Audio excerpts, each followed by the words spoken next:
नमस्कार दोस्तों, मैं सुप्रिया स्वागत करती हूँ आपका डिकोड एग्जाम के डेली करंट अफेयर की क्लास में। दोस्तों, आज हम अपनी करंट अफेयर की क्लास में डिस्कस करेंगे 27 अक्टूबर 27 अक्टूबर से रिलेटेड करंट अफेयर को। तो चलिए दोस्तों, जल्दी से आप सब लोग सेशन से जुड़ जाइए, सेशन को आप सब लोग शेयर कर दें। और जैसा कि मैं उम्मीद कर रही हूँ आप सब लोग बहुत ही अच्छे से होंगे और अच्छे से अपनी प्रिपरेशन कर रहे होंगे। इसी के साथ साथ डेली करंट अफेयर के आप नोट्स बना सकें, इसके लिए जो है आपको करंट अफेयर की पीडीएफ प्रोवाइड की जाती है टेलीग्राम ग्रुप पे। तो डिकोड एग्जाम के टेलीग्राम ग्रुप को ज्वाइन कर लीजिए, लिंक डिस्क्रिप्शन बॉक्स में दिया हुआ है। तो वहां पे आप डेली जो है पीडीएफ को डाउनलोड करके अपने शॉर्ट नोट्स बनाइए, रिवीजन करिए और कोशिश करिए कोई भी सेशन को मिस नहीं करिए, ठीक है, क्योंकि करंट अफेयर आपके एग्जाम के लिए बहुत ही ज्यादा जरूरी है।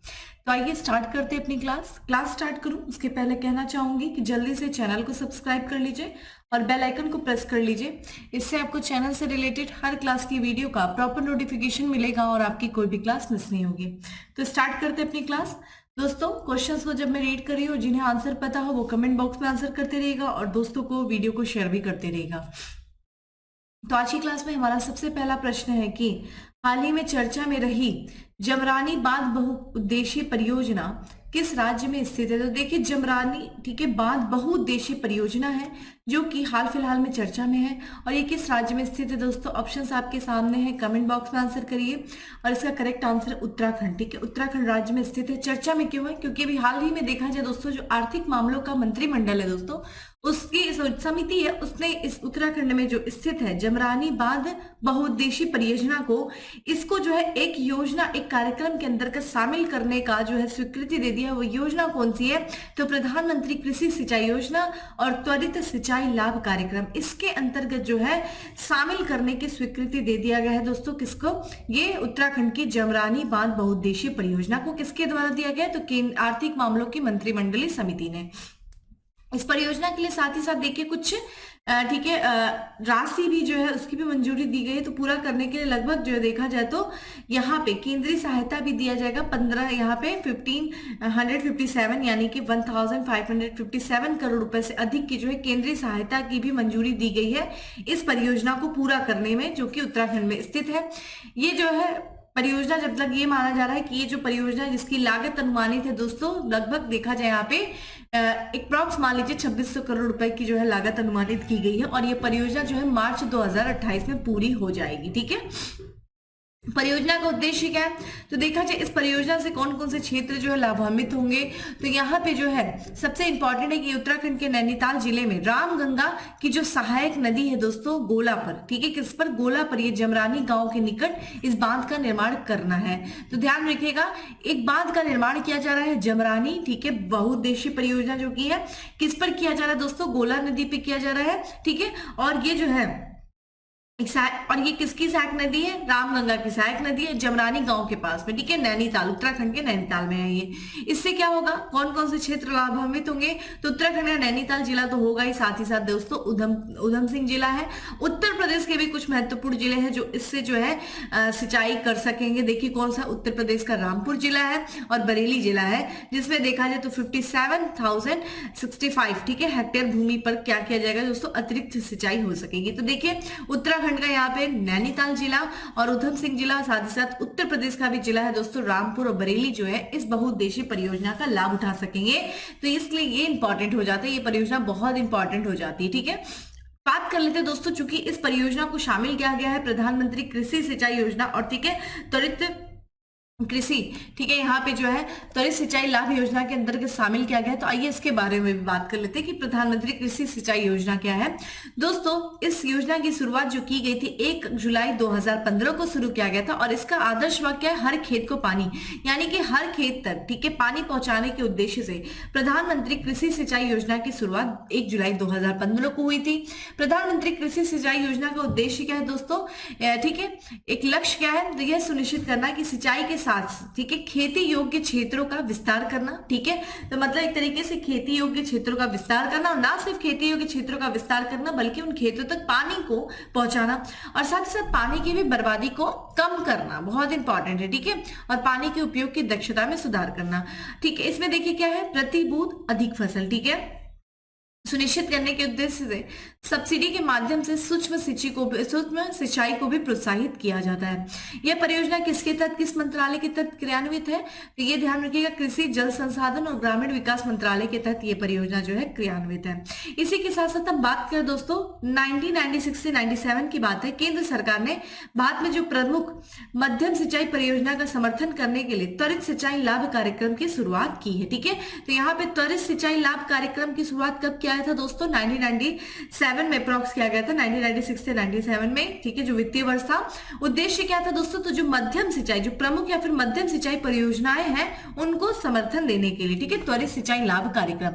और इस त्वरित सिंचाई लाभ कार्यक्रम का उद्देश्य क्या है, तो केंद्रीय सहायता प्रदान करके उन परियोजनाओं के क्रियान्वयन में तेजी लाना जो पहले से ही पूरा होने के लिए उन्नत चरण में है। तो एक तरीके से जो परियोजनाएं हैं, ठीक है, उन परियोजनाओं को ठीक है और तेजी से पूरा करने के लिए ये से जो है त्वरित कार्यक्रम जो है लाभ योजना, ठीक है, त्वरित सिंचाई लाभ कार्यक्रम जो है शुरू किया गया था।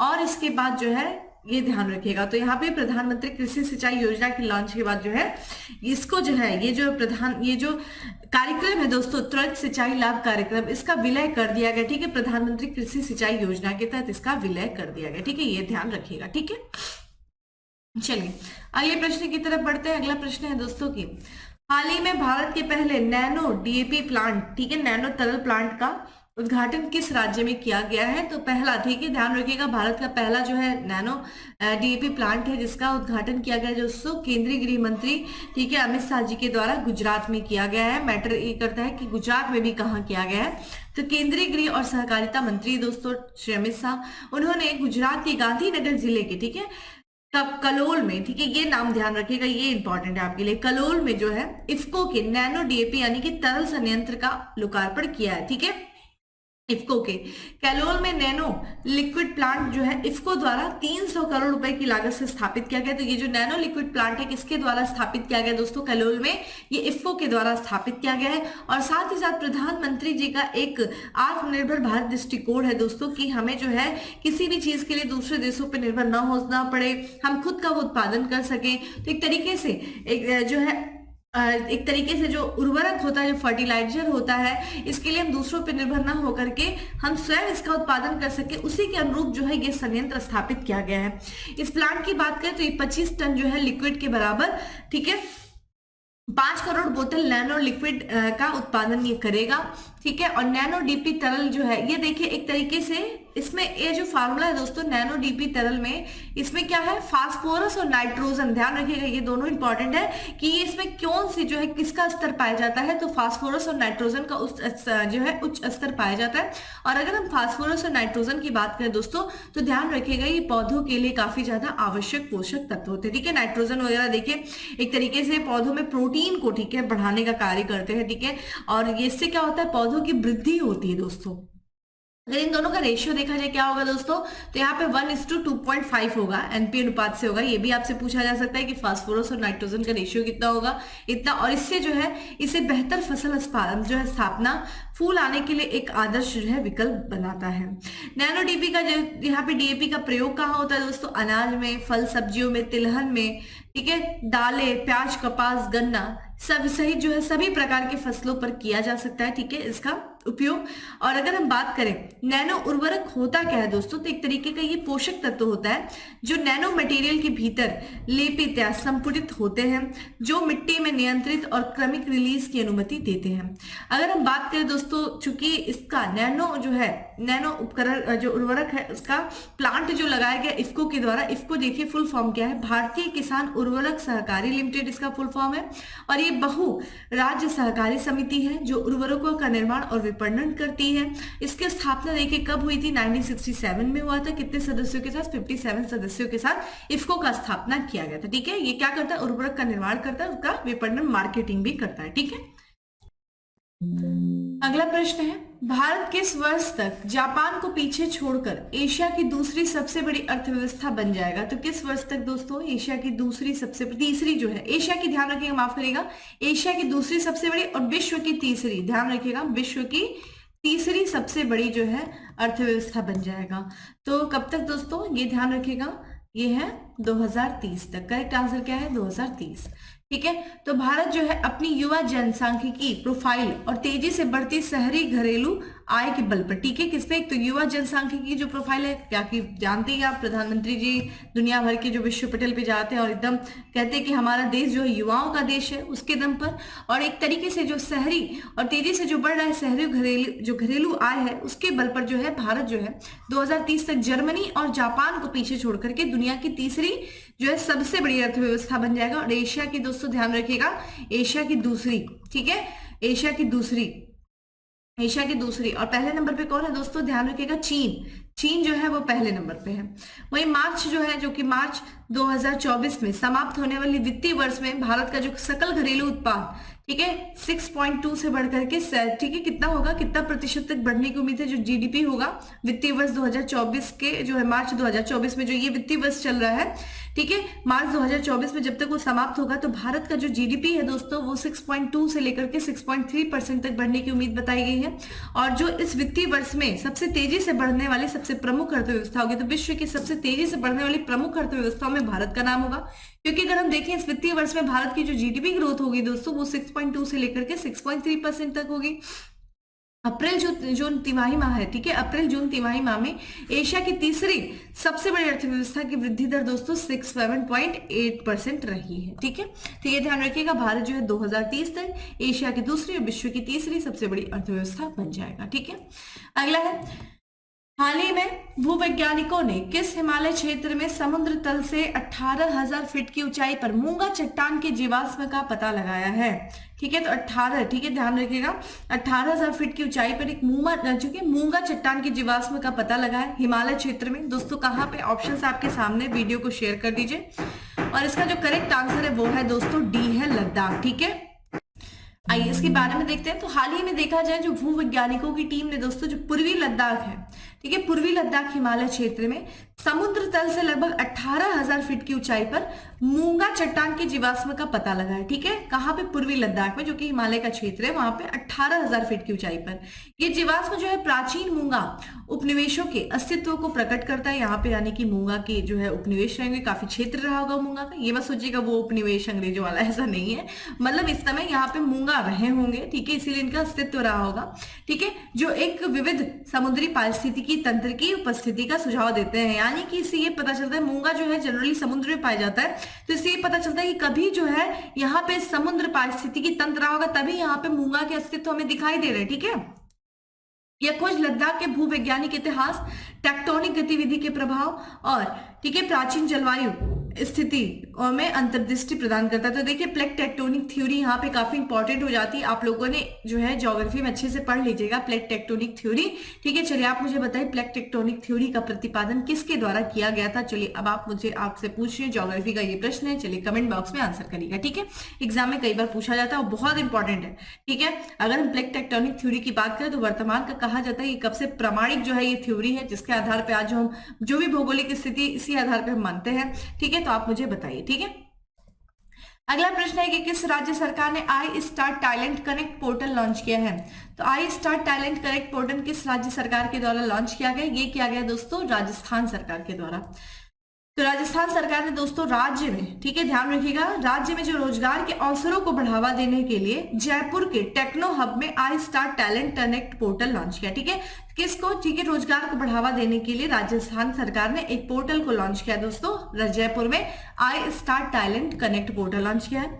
उद्देश्य क्या है इसका, नौकरी प्रदाताओं और नौकरी चाहने वालों दोनों हेतु एक उपयोगकर्ता अनुकूल मंच के रूप में सेवा प्रदान कर रहा। तो एक पोर्टल होगा दोस्तों जहां पे अगर किसी को नौकरी जिसे देना है वो इस पोर्टल पे आकर के भाई बता देगा कि ये वैकेंसी निकली है, अगर जो उसका आवेदक होगा वो आवेदन कर सकेगा। यानी कि एक तरीके का ये पोर्टल होगा जो दोनों नौकरी देने वालों और नौकरी चाहने वाले दोनों के लिए एक मंच प्रोवाइड करेगा, ठीक है। I star talent connect portal Jaipur स्थित जो है स्टार्टअप हायरफॉक्स के सहयोग से लॉन्च किया गया इस पोर्टल को। और ये प्लेटफॉर्म न केवल कंपनियों को संभावित प्रतिभाओं की खोज करने की अनुमति देता है, बल्कि उन्हें नौकरी की रिक्तियां पोस्ट करने और अपने भविष्य के कर्मचारियों के साथ जुड़ने का भी सुविधा प्रदान करता है, ठीक है।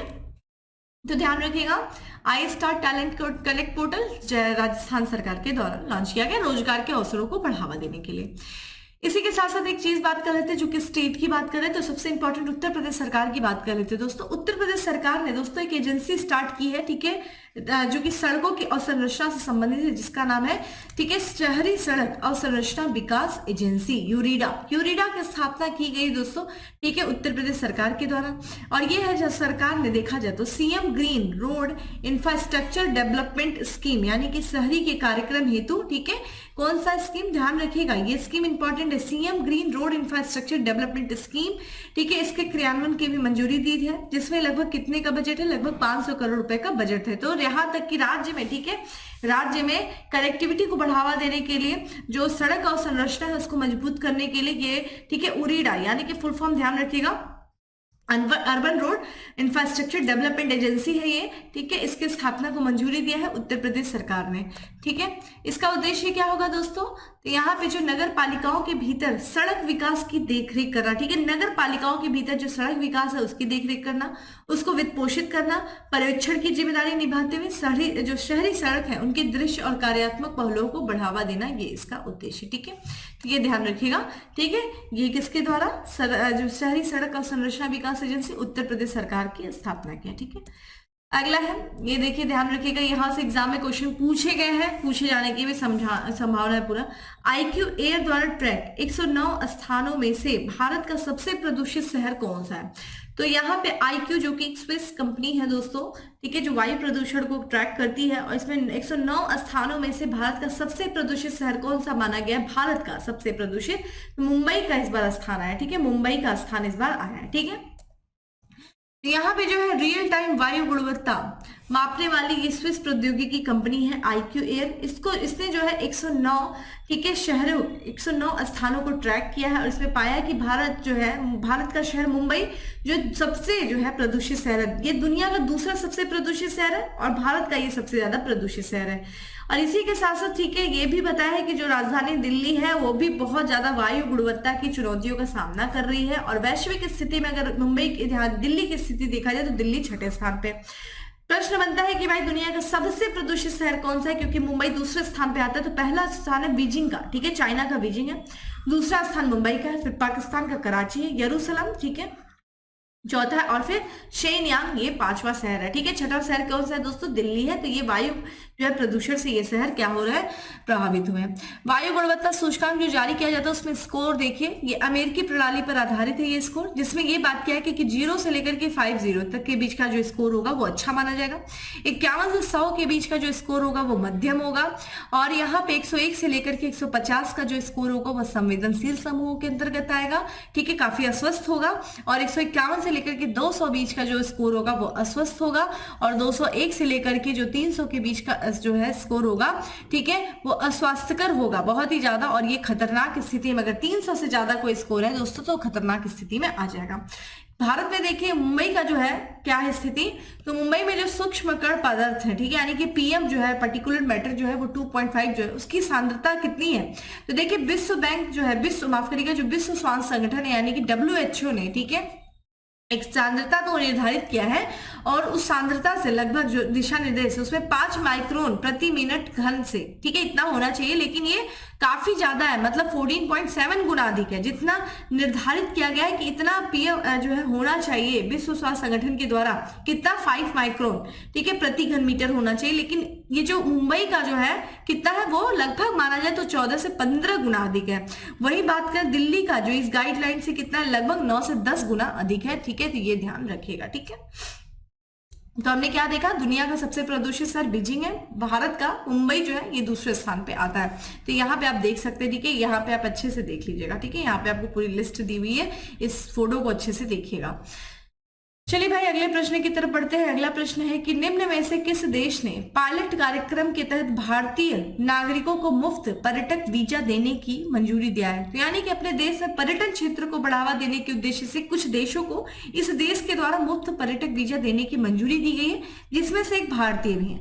तो कौन सा देश है दोस्तों, वो है श्रीलंका। जैसा कि आपको पता है श्रीलंका की अर्थव्यवस्था काफी ज्यादा पर्यटन पर निर्भर थी, और कोविड के दौरान ये काफी ज्यादा प्रभावित भी हुई है। तो श्रीलंका कैबिनेट ने इसी चीज को ध्यान में रखते हुए भारतीय और साथ ही साथ 6 अन्य देशों को ये जो नागरिक है उनको मुफ्त पर्यटक वीजा देने की मंजूरी दिया है।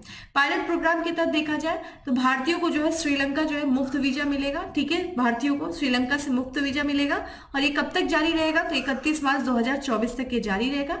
अन्य 6 देश कौन है दोस्तों, रूस है, चीन है, थाईलैंड है, मलेशिया है, इंडोनेशिया और जापान है। ये जो 7 देश है दोस्तों, इन देशों के जो पर्यटक हैं वो श्रीलंका में बिना किसी शुल्क के, ठीक है, वीजा प्राप्त कर सकते हैं। और ये कदम का उद्देश्य क्या है, क्यों ये निर्णय लिया गया है, तो बेसिकली देखा जाए पर्यटन उद्योग को पुनर्जीवित करना, ठीक है, जो कि काफी ज्यादा कोविड से प्रभावित हो गया था। और साथ ही साथ एक लक्ष्य रखा गया है पर्यटन क्षेत्र से, ठीक है, कितने का लक्ष्य रखा गया है, तो 2026 तक जो है 5 मिलियन आगमन का लक्ष्य रखा गया, ठीक है, 5 मिलियन आगमन का इसके तहत लक्ष्य रखा गया कि लोग आएंगे। महामारी से पहले जो है पर्यटन श्रीलंका में विदेशी मुद्रा प्रवाह का तीसरा सबसे बड़ा स्रोत था, ठीक है, तो पर्यटन क्षेत्र जो है ये एक तरीके से विदेशी मुद्रा प्रवाह का तीसरा सबसे बड़ा स्रोत था श्रीलंका में महामारी से पहले। और यहाँ पे भारत जो है श्रीलंका का सिर्फ इनबाउंड पर्यटन बाजार भी रहा है, ठीक है, तो ये सब ठीक है। तो अपने देश में, ठीक है, पर्यटन क्षेत्र को बढ़ावा देने के लिए, अपनी स्थिति, आर्थिक स्थिति को मजबूत करने के लिए, ठीक है, जो श्रीलंका की सरकार ने ये निर्णय लिया कि लगभग 7 देशों को वीजा, ठीक है, मुफ्त जो है किया जाएगा। चलिए अगला प्रश्न है दोस्तों की, निम्नलिखित में से किसे संयुक्त राज्य अमेरिका द्वारा राष्ट्रीय प्रौद्योगिकी पदक पुरस्कार जो है प्रदान किया गया है, तो संयुक्त राज्य अमेरिका के द्वारा राष्ट्रीय प्रौद्योगिकी पदक पुरस्कार जो प्रदान किया गया है वो अशोक गाडगिल को प्रदान किया गया। करेक्ट आंसर सी है। तो देखा जाए 2 भारतीयों को, ठीक है, 2 भारतीय अमेरिकी वैज्ञानिकों को संयुक्त राज्य अमेरिका का सर्वोच्च वैज्ञानिक पुरस्कार दिया गया है। कौन से हैं ये 2 भारतीय वैज्ञानिक, एक अशोक गडगिल है और एक शुभ्रा सुरेश है। इनको जो अशोक गडगिल को देखिए राष्ट्रीय प्रौद्योगिकी और नवाचार पुरस्कार प्रदान किया गया, वहीं शुभ्रा सुरेश को राष्ट्रीय विज्ञान पदक जो है वो प्रदान किया गया। समारोह, जो पुरस्कार समारोह, इसमें प्रमुख अमेरिकी वैज्ञानिकों, प्रौद्योगिविदों और नव जो है प्रवर्तकों को भी सम्मानित किया गया है। सुरेश शुभ्रा को देखिए किस क्षेत्र में, तो इंजीनियरिंग हो गया, भौतिकी विज्ञान और जीवन विज्ञान के अनुसंधान के लिए राष्ट्रीय विज्ञान पुरस्कार दिया गया है। और वहीं पे अशोक गडगिल ने जो राष्ट्रीय प्रौद्योगिकी और नवाचार के, ठीक है, 12 प्राप्तकर्ताओं में से एक थे, तो 12 जो है वैज्ञानिकों को राष्ट्रीय प्रौद्योगिकी और नवाचार पदक दिया है, जिसमें से भारत के जो एक वैज्ञानिक थे, भारतीय वैज्ञानिक अशोक गडगिल भी शामिल थे, ठीक है, ये ध्यान रखिएगा। अगला प्रश्न है, किस शहर में देश का पहला नौसेना शौर्य संग्रहालय बनाया जाएगा। मोस्ट इंपॉर्टेंट, स्टार कर लीजिएगा, ठीक है, ये देश का पहला नौसेना जो शौर्य संग्रहालय बनाया जाएगा दोस्तों, ये उत्तर प्रदेश की राजधानी लखनऊ में बनाया जाएगा, स्टार कर लीजिएगा। तो यहाँ पे जो है उत्तर प्रदेश की सरकार में, तो उत्तर प्रदेश के जो मुख्यमंत्री है दोस्तों यहाँ पे योगी आदित्यनाथ, उन्होंने देखा जाए लखनऊ में, उत्तर प्रदेश की जो राजधानी लखनऊ के पास में एक स्टेडियम है, इकाना स्टेडियम, ठीक है, उसके निकट एक, ठीक है, सीजी सिटी में 23 करोड़ रुपए की लागत से बनने वाला, ठीक है, नौसेना शौर्य संग्रहालय निर्माण कार्य योजना का शिलान्यास किया, ठीक है, तो ये ध्यान रखिएगा, लखनऊ में बन रहा है इकाना स्टेडियम के पास में, ठीक है, नौसेना शौर्य संग्रहालय।